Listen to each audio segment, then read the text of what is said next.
오늘의 데일리 뉴스레터에 오신 것을 환영합니다.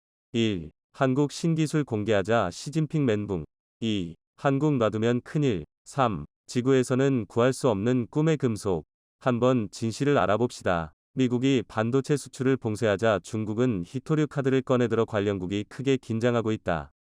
이는 미국에 따른 일본의 수출 규제 발표 이후 나온 내용이며 일본을 타겟으로 한 것으로 추측되기도 한다. 그러나 한국은 중국의 히토류 카드를 무력화시키고 있어 화제가 되고 있다. 중국 언론마저 경악하고 있는데 무슨 일이 발생했는지 자세히 알아보겠다. 최근 일본은 첨단 반도체 장비 23개 품목에 대해 수출 중단을 발표하였다. 이는 사실상 중국을 타겟으로 한 것으로 여겨져 반도체 핵심 장비 수출을 막기로 한 것이다. 하야시 외무상은 이는 특정 국가를 대상으로 한 조치가 아니라며 안전적인 관점에서 국제 룰에 따른 엄격한 수출 규제라고 언급했지만 중국은 일본이 미국의 반도체 통제에 적극 참여한 것으로 보고 있다. 지난달 초 네덜란드의 반도체 장비 수출 통제에 이어 일본도 동참했다는 것이다. 중국은 첨단 반도체 장비 수출을 금지한 미국, 일본, 네덜란드에 대해 WTO의 규칙 위반 여부를 조사해달라고 요구하기도 했다. 미국에 이어 다른 두 나라도 WTO에 제소하려는 수순이라는 분석입니다. 그리고 이달 초 일본과의 외교장관 회담에서는 미국의 앞잡이가 되지 말라며 일본 측의 반도체 수출 규제 동참을 원색 비난하기도 했습니다. 이와 함께 중국은 미국과 일본 기업에 대한 보복 조치에 들어간 상태입니다. 마이크론이 대중 제재 부과를 뒤에서 밀어붙였다는 의혹을 보냈는데 이에 중국은 마이크론 제품에 대해 사이버 보안 심사를 요구한 상황입니다. 미국이 중국 화웨이를 퇴출시킬 때와 비슷한 명분과 형식을 취하면서 말입니다. 중국은 마이크론 매출의 10%를 차지하기에 큰 타격을 받을 수 있습니다. 게다가 이번에는 히토류 자석 기술 수출 통제 조치에 들어갔습니다. 수출 규제 품목 리스트에 네오디뮴과 사마를 코발트로 만든 히토류 자석 관련 기술을 추가하기로 한 것입니다. 해당 자석은 중국이 각각 84%와 90%를 장악하고 있습니다. 나머지는 일본 업체가 생산하고 있는 상황입니다. 중국과 일본이 센카쿠 열도를 두고 대립했던 2012년 당시처럼 이번에도 히토류를 무기화하려는 의도로 분석되고 있습니다. 당시와 비슷한 상황도 만들어지고 있는데 최근 중국은 러시아가 지배하고 있는 쿠릴 열도 4개 섬에 대해 입장을 바꾼 바 있습니다. 기존에는 일본 영토임을 인정했지만 60년 만에 중립으로 돌아선 것입니다. 시진핑은 지난달 푸틴과의 정상회담에서 쿠릴 열도 4개 섬의 주권에 대해 어떠한 입장도 취하지 않겠다 는 언급을 했습니다. 이는 1964년 일본 영토라고 인정한 마오쩌둥 전 국가주석의 발언을 뒤집은 것입니다. 이와 함께 중국 해경선이 센카쿠 영해에서 80시간이나 체류해 일본을 놀라게 했습니다. 역대 최장 침투였던 72시간 45분 기록을 넘긴 것입니다. 2012년 일본 정부가 센카쿠 열도를 국유화한 이후 가장 길었던 사건입니다.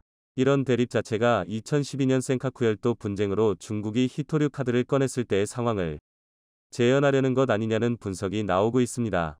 당시 네오디뮴, ND, 수급에 문제가 발생해 연구자석 가격이 10배 이상 폭등했죠. 2012년 오바마 대통령이 중국을 WTO에 제소했을 정도입니다. 중국은 몇 년 전부터 히토류 카드를 언급하며 실행 의지를 보이고 있습니다. 트럼프 행정부 시절이던 2019년 미국과의 무역전쟁이 최고조에 달하자 시진핑이 히토류 무기화를 공식 언급하기도 했습니다. 2019년에는 장시성을 방문해 한 공장을 시찰한 적이 있는데 이 회사는 네오디뮴으로 연구자석을 만들어 미국에 수출하던 기업이었습니다. 그리고 2021년엔 히토류 국유기업 3곳 등을 통합해 중국 히토그룹을 출범시켰죠. 히토류 생산량의 70%를 한 회사로 몰아 시장 지배력을 높인 것입니다. 중국은 전세계 히토류 매장량의 23%에 불과하지만 생산의 70%를 차지하는 이유는 히토류 추출 과정에서 엄청난 공해 물질이 발생해 미국과 호주 등 주요국들이 생산을 중단했기 때문입니다. 히토류 1톤을 처리하는 데는 최대 2,000톤의 유독성 폐기물이 나옵니다. 미국이 1980년대 중반까지 히토류 산업을 지배했다면 2000년대 이후 중국이 전 세계의 97%를 장악했던 것을 볼 수 있습니다. 중국 기업들은 20% 상당의 보조금을 받으며 시장을 키워왔습니다. 미국은 히토류의 80%를 중국에서 수입하고 있습니다. 60% 정도는 촉매제로 사용하며 15%는 유리, 렌즈용으로 쓰고 있는데 문제는 각종 첨단 무기 제조에도 사용된다는 것입니다. F-35 전투기 한 대 생산에는 히토류 400kg 이상이 필요합니다. 이에 미국은 중국의 히토류 제한을 우려해왔습니다. 유럽연합 또한 공급의 98%를 중국에서 받고 있어 긴장을 나타내긴 마찬가지입니다. 현재 네오디뮴 자석은 론당 19만 1천 달러의 거래가 형성돼 있습니다.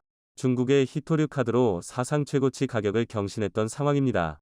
이에 세계 각국은 히토류 수입 의존도를 낮추기 위해 안간힘을 쓰고 있습니다. 그동안은 미국에서 채굴한 히토류를 우선 중국에 보낸 뒤 재련해 다시 일본이 수입해오는 방식이었지만 이제는 중국을 배제하기로 한 것입니다. 일본 정부 또한 중국의 히토류 자석 가공 기술 수출 금지 내용을 알고 있다며 중국의 동향을 면밀히 관찰하고 있는 상태입니다. EU도 원자재 수입 다변화를 위한 대책 마련에 나서고 있습니다. 지난달에는 중국산 원자재 의존도를 낮추기 위한 핵심 원자재법 초안을 공개했습니다. 2030년까지 중국 등 제3국에서 전략적 원자재를 수입하는 비율을 역내 전체 소비량의 65% 미만으로 제한하기로 한 것입니다. 한국도 중국에서 히토류 자석을 88% 정도 수입하지만 대비를 해놓고 있습니다. 2019년 일본의 불화수소 등 수출 규제 조치를 순식간에 극복해낸 것을 봤기에 중국 또한 한국 기술력을 살피며 쉽게 수출 규제를 가하지 못할 것이란 분석입니다. 국내 언론들은 LG 이노텍의 첨단 자석 기술에 주목하고 있습니다. 성림첨단산업과 공동으로 히토류 사용량을 60% 줄인 친환경 자석 개발을 완료해 전기차 모터 공급망이 교란되는 상황에 대비할 역량을 쌓아왔다는 것입니다. 네오디뮴이나 사마륨 코발트 같은 중히토류 사용량을 대폭 줄인 것이 특징입니다. 중히토류는 고온에서 자력을 유지하기 위해 필수적인 물질입니다. 해당 함량을 줄이게 되면 자석의 내구성에 문제가 생길 수 있습니다. 그런데 성림첨단산업과 LG 이노텍이 기술적 어려움을 해결했고 기존보다 성능을 개선한 제품을 선보였습니다. 15kgauss, kg까지 성능을 내 현재 상용 제품보다 우수한 편입니다. 이 자석을 탑재하면 모터의 출력을 키우면서 크기를 줄일 수 있습니다. 이는 40년 가까이 고성능 자석을 개발해온 일본을 제친 기술로 머신러닝 방식의 시뮬레이션 기법을 도입해 최소 2년 이상 걸리는 개발 기간을 절반으로 단축시켰다는 설명입니다. 일본 언론마저 해당 내용을 보도하며 중국의 수출 규제 무력화로 주목하고 있습니다. 중국의 히토류 통제 소식에 현대비엔지스틸이 상한가를 가기도 했는데 이는 지난해 4월 성림첨단산업 지분 16.5%를 확보하며 2대 주주로 올라섰기 때문에 관련주로 부각된 것입니다. 히토류 원료 가공에 있어서도 국내 공장이 주목을 받고 있습니다. 호주 ASM 200% 출자한 KSM 메달스는 국내 유일 히토류 생산 기업입니다. 전기자동차와 풍력 터빈에 들어가는 네오디뮴 급속을 주력으로 생산하는데 네오디뮴 자석은 현재 생산 시운전 단계에 있습니다. ASM 대표는 충북 오창 공장에서 히토류를 생산해 한국 기업의 공급망 다변화에 앞장서겠다는 언급을 했습니다. 호주에서 들여온 히토류 원료를 가공해 수요 기업에게 공급한다는 계획입니다. KSM 메탈스 대표는 현대차 전기차 연구소 간 교류가 이어지면서 1년 넘게 협업 상태를 유지하고 있다고 설명했습니다. 호주는 현재 환경오염을 이유로 자국에서 생산한 히토류를 말레이시아로 보내 가공한 뒤 재수입하고 있습니다. 그런데 이번에 한국으로 눈을 돌린 이유는 한국 업체가 친환경 재련 공정을 개발해냈기 때문입니다. 충남대 신소재공학과 주도로 2018년 설립된 스타트업 지론덱은 독성가스를 사용하지 않고 히토류 원료를 재련하는 기술을 개발해냈습니다. 호주 ASM 회장은 바로 이 기술 때문에 한국에 투자했다고 언급했죠. ASM은 2019년 지론덱에 120만 달러를 투자해 상용화를 위한 시험 설비를 세운 바 있습니다. 여기서 가능성을 확인한 후 2020년 아예 지론텍 자체를 인수해 한국법인 KSM 메달스를 설립하며 기술 특허를 확보했던 것입니다. 그렇게 작년 5월 청주 공장이 완공됐고 한국 연구진이 핵심 인력으로 배치돼 있습니다. 원료 주입부터 합금이 나오는 전 과정을 무인화한 상태인데 이는 전 최신 세계에서 기술이라는 시도의 설명입니다. 본 적이 없는 한국은 지금껏 히토류 합금을 생산하지 않던 나라였습니다. 어렵게 캐더라도 재련 과정에서 독성가스가 생기는 등 환경오염이 심한 것도 이유입니다. 그래서 네오디뮴이 들어간 연구자석은 완제품 형태로 수입해왔습니다. 2001년을 기점으로 일본에서의 수입은 줄어들고 중국이 커진 것을 볼 수 있습니다. KSM 메달스는 호주 더보 광산에서 히토류 분말을 가져올 계획이었지만 호주 현지에서 원료 제조 시설을 짓는데 3년가량이 소요됨에 따라 우선적으로 베트남에서 히토류 원료 수입 계획을 세우고 있습니다. 베트남은 중국 다음으로 많은 2200만 톤의 히토류 매장량을 보유한 나라입니다. 작년 말 베트남 광산기업은 충북도청, ASM 등과의 협약을 통해 5년간 KSM 메달스 오창 공장에 히토류를 공급하기로 했습니다. KSM 메달스는 미국 두 개사와 히토류 수출을 위한 계약까지 추진하고 있습니다. 그리고 지난 3월에는 코스닥 상장사 세토피아가 해당 베트남 기업과 합작 투자 회사를 설립하고 최대 연간 1,500톤의 히토류 산화물을 공급받는 계약까지 체결했죠. 이는 4,000톤 규모의 히토류 연구자석 합금 및 소재를 생산할 수 있는 양입니다. 세토피아 관계자는 이번 계약으로 히토류 소재 탈중국화 목표에 한 발 다가셨다고 말했습니다. 결국 한국 내로 원료 도입부터 생산 기술까지 모든 것이 이루어지는 것입니다. 그런데 이 모든 것이 하나로 이어져 있다는 것입니다. KSM-의 히토금속은 성립 첨단 산업에 전달돼 LG 이노텍과 함께 자석이 만들어지고 궁극적으로 관련 부품 상당수가 현대차나 삽성 등에 공급되는 것입니다. 이는 중국 내에서도 크게 보도돼 화제가 됐습니다. 자신들이 성공시키지 못한 기술을 개발했다며 놀라움을 드러냈죠. 호주의 원자재와 한국 기술이 통합한 히토류 산업 클러스터가 구축될 것이라며 더 많은 국가로 수출할지도 모른다는 우려를 하고 있는 상황입니다. 우선 국내 수요 20%를 충족시킬 수 있고 향후 국내 소비량을 훨씬 뛰어넘는 생산도 가능해질 것으로 보고 있습니다. 한국은 지난 2월 핵심 광물 확보 전략을 발표하며 2030년까지 특정 국가 수입 의존도를 50%까지 낮추겠다고 밝혔습니다. 게다가 한국 국가표준기술원은 히토류 소재별 기준을 명확히 규정한 후 이를 정량화할 수 있는 표준을 개발키로 했습니다. 전기차 모터 등의 히토류 성분을 표기해 관련 부품 내 히토류를 좀 더 쉽게 재활용할 수 있는 기반으로 삼겠다는 것입니다. 세계 자석 시장 규모는 2021년 340억 달러에서 2028년 730억 달러로 급격하게 성장할 전망입니다. 그런데 여기서 한국이 기회를 잡는 것입니다. 한국은 히토류 자석 기술을 더 키워 중국의 위협에서 벗어나야 할 것입니다. 글로벌 산업의 성장 엔진으로 자리매김한 대한민국과 달리 과거의 영광에 사로잡혀 정신 못 차리는 일본은 한국을 금방 따라잡을 수 있다며 호언장담하는 모습을 보여왔는데요. 그러나 최근 그 자만심이 처참하게 박살나는 일이 벌어졌습니다. 한국을 따라잡겠다고 선언한 일본 기업이 파산을 선언해버린 것입니다. 한국에 밀리는 현실을 부정하던 일본으로서는 최악의 상황에 몰린 것인데요. 일본의 현실과 승승장구하고 있는 한국의 모습에 대해 지금부터 자세하게 알아보도록 하겠습니다. 자신만만하던 일본의 성장 동력이 점점 꺼지고 있습니다. 일본 디스플레이 산업의 마지막 자존심이라 불리던 JOLED가 마침내 파산 절차에 돌입한 것인데요. 니혼게이자이 신문에 따르면 JOLED의 누적 부채 규모는 337억엔 수준으로 한화 3,350억 원에 달합니다. JOLED는 직원 전체를 해고하고 기술이나 자산은 JDI에 넘기겠다고 밝히며 최종적으로 패배를 선언하게 되었습니다. 심지어 JOLED는 자사 부채 규모가 너무 큰 상황이라 사업 철수에 필요한 재원을 마련하는 것조차 어렵다고 말할 정도로 처참하게 몰락한 상황입니다. JOLED7아 만들어지게 된 계기는 바로 한국이었는데요. 자사 디스플레이 시장이 점점 위축되고 일본이 세계 시장에서 밀리자 이를 따라잡기 위해 부랴부랴 만든 기업이 JOLED였습니다. 유기발광 다이오드, OLED에서 삼성과 LG가 놀라운 성과를 거두고 세계 시장의 표준이 LCD에서 OLED로 넘어가는 것을 방치하던 일본은 뒤늦게 이를 따라잡겠다고 나선 것인데요. 사실 일본은 디스플레이 시장에서 1위 자리를 유지하던 국가였습니다. 1970년대 샤프를 비롯한 일본 IT 기업들이 LCD 사업에 성과를 보이며 세계 시장의 표준을 장악한 뒤로 LCD를 통해 디스플레이 산업에서 엄청난 수익을 거두었죠.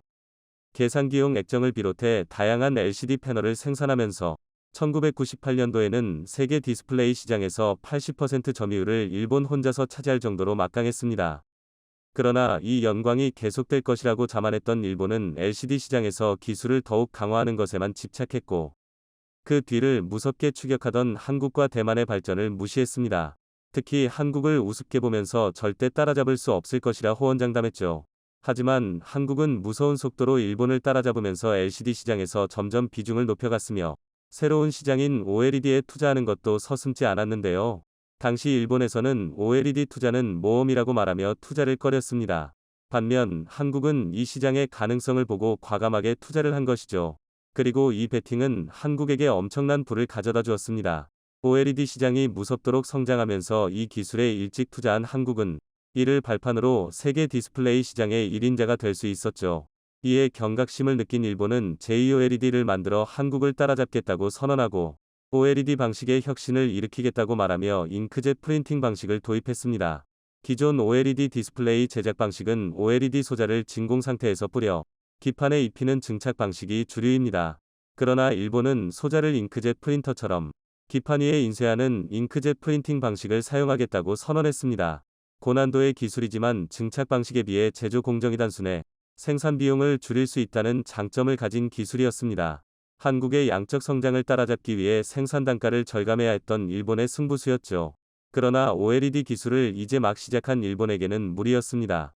한국은 10년이 넘도록 차근차근 OLED 기술을 쌓아왔었던 것에 비해 일본은 기술을 쌓기도 전에 고급 기술에 도전한 상태라 결국 부작용이 찾아왔습니다. 품질이 불안정하고 불량률이 높은 제품이 양산된 것이 그 시작이었습니다.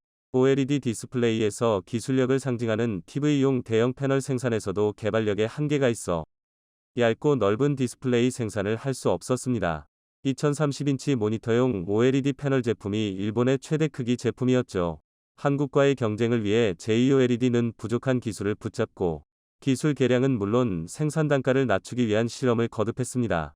하지만 당장 수익을 내야 하는 상황임에도 불구하고 실험을 거듭한 결과 제2OLED는 계속되는 적자에 허덕일 수밖에 없었습니다. 결국 코로나가 찾아오고 금리 인상으로 인한 경기 침체가 찾아오면서 제2OLED는 파산을 선택할 수밖에 없었습니다. 올해 예정되어 있던 투자 규모도 한화로 8조 원에 지나지 않았는데요. 이는 2022년 기준 15조 원에 대비 48%나 하락한 금액이었습니다. 한때는 디스플레이 시장의 지배자였던 일본이 기술력에서 허점을 드러내고 후발주자였던 한국에게 완전히 밀리면서 초라한 모습으로 퇴장하게 된 것이죠. 그런데 디스플레이가 첫 타자는 아니라고 하는데요. 일본 산업 전반에 걸쳐 이러한 일들이 벌어지고 있습니다. 반도체 시장에서도 벌어졌던 일이 다시 한번 일어나고 있는 것이죠. 지금은 반도체 시장의 1인자가 한국이지만 일본이 한때 메모리 반도체 시장에서 1인자였던 적이 있습니다.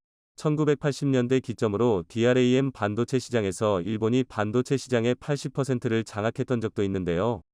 그러나 미국이 일본에게 부과한 반덤핑 상계 관세 부과와 한국의 반도체 개발 성장과 맞물려 일본 반도체는 점점 점유율을 잃었습니다.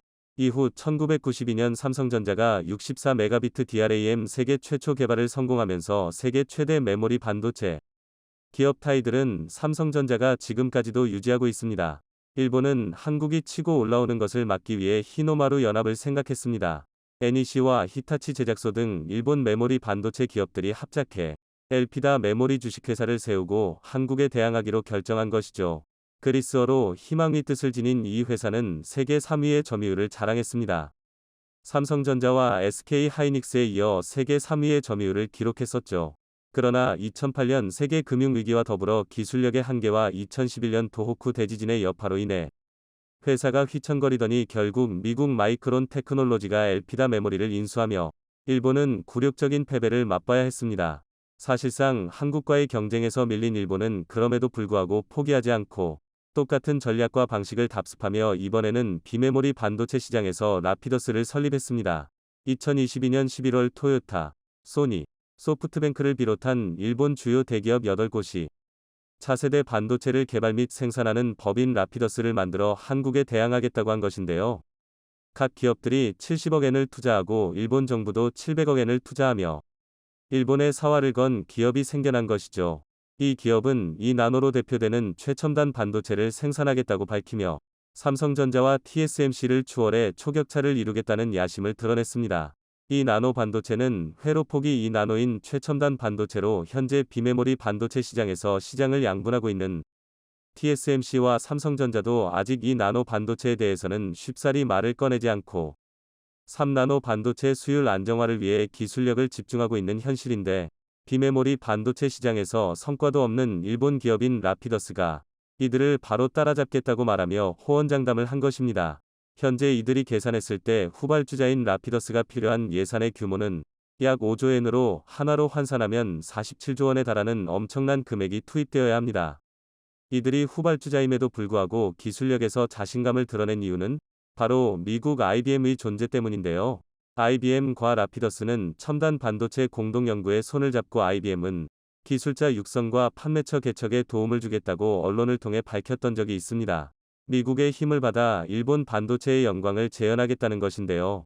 그러나 생산과 기술에 있어 IBM의 도움을 받는다고 하지만 삼성전자와 TSMC에 비해 현재 기술력에 있어 압도적인 격차가 존재합니다. 또한 일본이 설사 이 나노 공정 기술을 개발해 반도체를 생산한다고 해도 이를 수출할 수 있으려면 이에 필요한 인프라와 양산 과정을 거치는 것이 필수입니다. 현재 기술 개발에도 엄청난 재원이 소모되는 가운데 양산까지 가려면 시간과 돈이 더 들어가야 한다는 것이죠. 앞선 사례들과 마찬가지로 일본의 히노마루 연합은 실패의 길을 걷는 것이 확정된 상황인데요. 이뿐만 아니라 자동차 산업에서도 일본의 위기가 계속되고 있습니다. 과거 일본 자동차 하면 우수한 품질과 기술로 주목받았던 시절이 있었는데요.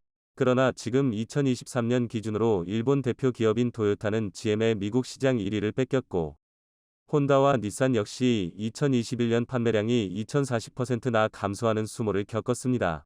10년 이상 글로벌 자동차 업계를 주도한 일본의 의상이 추락하게 된 것이죠. 일본이 꺾인 이유는 바로 전기차 브랜드의 부재가 큰 영향입니다. 과거의 영광에 집착한 일본은 내연기관에 몰두해 있었고 전기차 생산과 기술 개발에 적극적으로 나서지 않았습니다.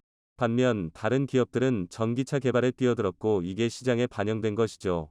코로나로 인해 공급망 충격을 겪은 일본은 현 체제를 바꾸지 않고 과거의 방식을 답습해 성장에서 점점 밀리는 모습을 보였습니다. 반면 한국은 빠르게 전기차 시장의 성장세를 주목 내연기관에 집착하기보다 전기차 생산에 집중하면서 성공적으로 시장의 변화에 적응했습니다.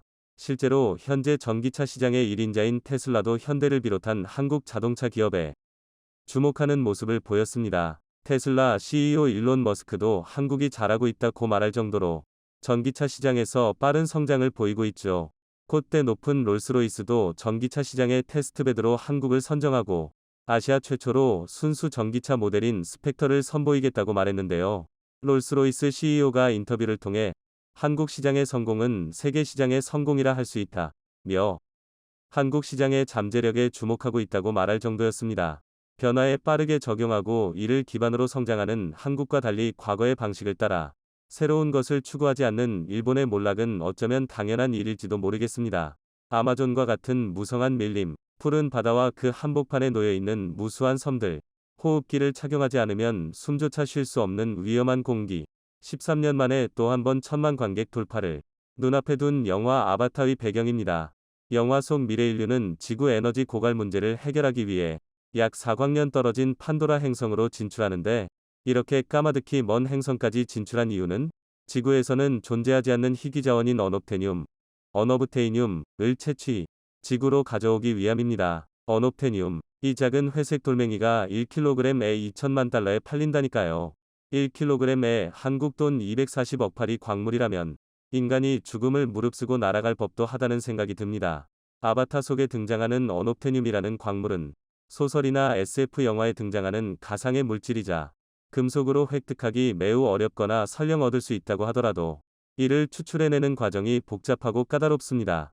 그래서 영화에서나 가끔 다루는데 지구에도 존재하지 않는 것은 아닙니다. 대표적으로 티타늄, 우라늄, 지르코늄 등이 있죠. 그런데 강원도 태백에는 현실판 어놉테늄의 대표주자인 티타늄이 무려 8,500만 톤 돈으로 환산하면 약 1200조 원에 가까운 양이 매장된 것으로 보입니다. 한국지질자원연구원이 3년간의 탐사 끝에 태백, 삼척과 경북 봉화 일대에서 어마어마한 광맥을 찾아냈는데 내년까지 100여 곳에서 본격적인 시추 작업이 시작될 예정이라고 하는데요. 디시멘터리 채널은 여러분의 댓글과 좋아요를 먹고 운영됩니다. 소설 반지의 제왕에는 미스릴이라는 상상 속의 금속이 등장합니다. 이 이름은 소설을 쓴 톨킨이 상상력으로 만들었는데 미스는 안개나 잿빛을 의미하고 릴은 반짝거린다는 의미를 가지고 있습니다. 그런데 이 상상 속의 광물이 각종 판타지 소설이나 게임 등에서 중간계 최고의 광물로 자리매김하게 됐는데 새털처럼 가볍고 강철보다 강도가 뛰어난 금속으로 모든 종족이 탐내는 광물입니다. 그런데 이 판타지 소설 속에나 등장하는 미스릴은 현대 문명에서 종종 티타늄과 비교됩니다. 지구에 존재하는 그 어떤 물질도 완벽하지 않습니다만 원자번호 22번의 티타늄은 완벽에 가까운 금속으로 불립니다. 강철만큼 강하지만 무게는 강철의 절반도 되지 않고 녹도 슬지 않죠. 여기에 빛을 쏘았을 때 화학, 전기적 반응을 일으키는 광촉매 효과도 가지고 있어 항공, 우주산업, 조선업, 군수산업뿐 아니라 골프채, 자동차 부품, 안경테, 인공관절, 인공뼈까지 쓰이지 않는 곳이 없는데요. 특히 가벼움이 경쟁력인 항공 분야에서 티타늄은 독보적인 지위를 가지고 있기도 합니다.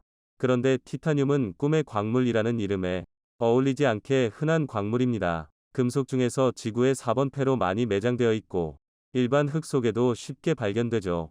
다만 강철처럼 강한 만큼 추출과 재련이 어렵고 얼전도도 낮아 가공이 힘들기 때문에 풍부한 매장량에도 불구하고 가격이 너무 비쌉니다. 일례로 한국은 티타늄을 생산할 수 없어 100% 수입에 의존하고 있는데 한 해 수입 규모만 1조 원에 이르고 있는데 그 원재료 가격은 끝없이 상승하고 있습니다. 2022년 10월 25일 기준 티타늄은 1톤당 76,000위안, EXW 기준 한국 돈으로 대략 1,500만 원 고가에 수입하고 있죠. 잠시 언급했듯 티타늄이 사용되는 분야는 지속적으로 확장 중인 덕분에 전 세계 티타늄 소비량은 연간 17만 톤을 넘어섰는데 이 중 중국을 포함해 미국, 한국, 영국, 일본이 전 세계 티타늄 소비량의 70%를 차지하고 있습니다. 최대한 저렴하게 티타늄을 확보하는 것이 경쟁력이 된 시대가 도래한 겁니다. 그런데 이 꿈의 금속이 강원도 태백 일대에 무려 8,500만 톤 매장됐다는 소식이 전해졌습니다. 강원도 태백 일대에서 티타늄 광맥이 발견된 것은 최근의 일은 아닙니다. 이미 한국지질자원연구원이 2010년부터 5년에 걸쳐 국내 희유금속 탐사 및 활용기술 개발을 실시하면서 태백 면산 일대에서 티타늄 광맥을 발견했죠. 이후 5년의 시간을 더 투자해 경제성 등을 검토한 결과 광물로서의 가치가 충분하고 개발에 성공했을 때 대박이라는 시그널을 감지했는데요. 더 놀라운 것은 그 매장량인데 8,500만 톤으로 대략 돈으로 환산해도 1,200조 원에 이릅니다. 이에 지난해 3월 31일 지지련은 광산개발 전문기업 경동과 태백 삼척봉화 지역 면산층 티타늄철 광상지역 광산 공동개발 협약을 체결했습니다. 이 협약과 더불어 지지련이 소유한 광업권에 대한 조광권 계약까지 체결하 경동은 조광권 실시기업의 지위를 확보했죠.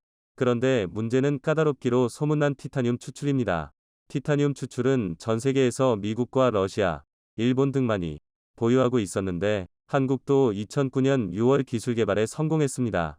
티타늄은 이미 60년 전에 제조 기술이 개발됐지만 가격이 높고 이를 추출하는 것이 어려워 기술 이전이 거의 불가능했는데 60년 동안 고작 미국, 러시아, 일본, 중국 정도가 이를 성공시켰습니다. 한국기계연구원 부설 재료연구소 이동원 박사는 염소가스와 마그네슘의 최적 투입량을 찾아내 스펀지 티타늄을 만드는 원천 기술을 확보해 순도 99.7%의 제조 기술을 국산화시켰습니다. 보통 스펀지 티타늄은 화강암처럼 표면에 구멍이 송송 뚫려 있는데 그 모습이 마치 스펀지 같아서 붙여진 이름입니다. 순수 티타늄을 얻기 위해서는 원석을 가공해 스펀지 티타늄이라는 중간 단계를 반드시 거쳐야 합니다. 원석에서 이를 뽑아내기 위해서는 산소를 제거해야 하는데 문제는 원석 상태에서 산소와 티타늄의 결합이 워낙 강해 고온에서 원석을 녹인다고 산소가 제거되지 않는다는 점입니다.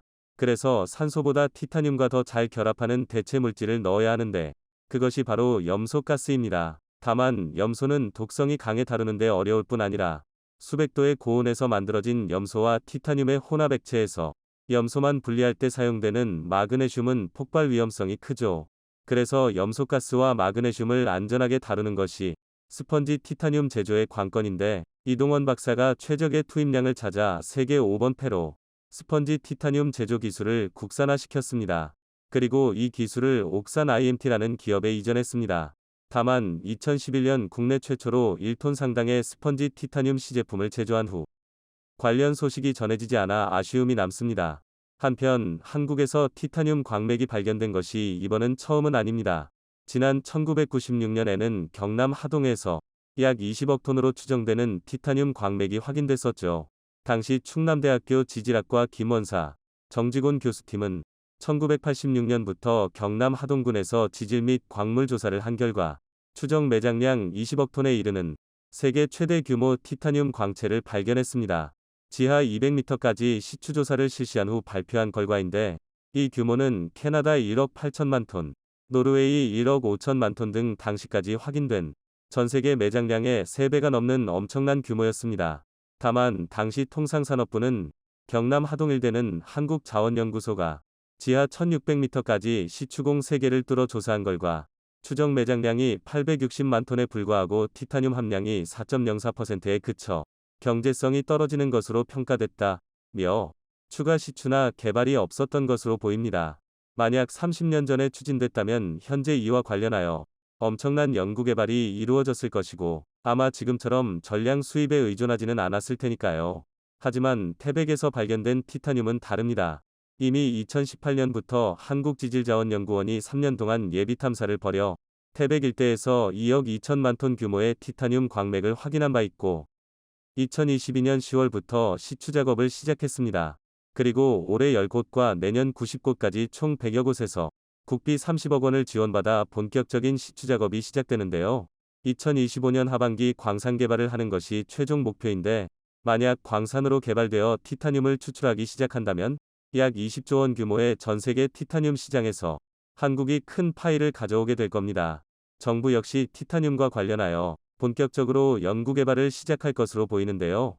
2023년도 예산안에 관련 예산 30억 원을 요청한 것은 물론 산자부는 2025년 실제로 광산 개발이 이루어질 것에 대비해 탐사, 선광, 재련 기술에 대한 연구개발도 시작됩니다. 물론 100% 수입에 의존하는 희유금속의 국산화라는 말이 조금은 앞선 꿈일 수 있습니다.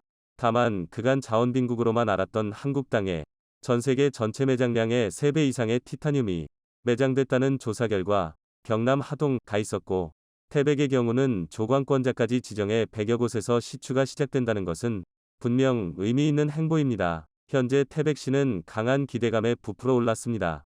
석탄 산업이 저물기 직전까지 태백시 인구는 12만 명이 넘었지만 이제 4만 명 아래로 떨어져 지역 경제가 상당히 어려운 것이 사실입니다.